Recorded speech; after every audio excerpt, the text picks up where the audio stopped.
యావత్ సినీ ప్రపంచం ఎంతగానో ఎదురుచూస్తున్న సినిమా వారణాసి. ఈ సినిమాలో విలన్ రణకుంభ పాత్ర పోషిస్తున్న మలయాళ స్టార్ పృథ్వీరాజ్ సుకుమారన్ షాకింగ్ విషయాలు బయటపెట్టారు.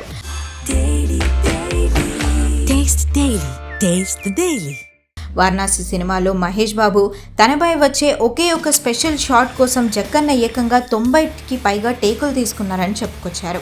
2 రోజుల పాటు జరిగిన ఈ షూట్లో కేవలం 20 నిమిషాలు మాత్రమే లంచ్ బ్రేక్ ఇచ్చేవారట. ఫుడ్ తినేలోపే షాట్ రెడీ అని అనడంతో పరిగెత్తుకుంటూ వెళ్లిన సందర్భాలు కూడా ఉన్నాయని అన్నారు. Rajamouli sir vision next level అని, ఇండస్ట్రీకి వచ్చి 30 ఏళ్లైనా రేపు పొద్దున్నే ఫస్ట్ ఛాన్స్ కోసం వెయిట్ చేస్తున్న కొత్త డైరెక్టర్లా ఆయన కసిగా వర్క్ చేస్తారని పృథ్వీరాజ్ కొనియాడారు. ఉదయం 7 గంటలకు షాట్ ఉంటే 5 గంటలకే వచ్చి రిహార్సల్స్ చేస్తారట. ఈ సినిమాలో మహేష్ బాబు రాముడిగా, రుద్రుడిగా డ్యూయల్ షేడ్స్లో కనిపించనుండగా మందాకిని పాత్రలో ప్రియాంక చోప్రా నటిస్తోంది. కీరవాణి సంగీతం అందిస్తున్న ఈ భారీ ప్రాజెక్ట్ వచ్చే ఏడాది ఏప్రిల్ 7వ తేదీన వరల్డ్ వైడ్గా రిలీజ్ కానుంది. ప్రస్తుతం చిన్న బ్రేక్ తీసుకున్న మహేష్ త్వరలోనే నెక్స్ట్ షెడ్యూల్లో జాయిన్ అవ్వబోతున్నారు.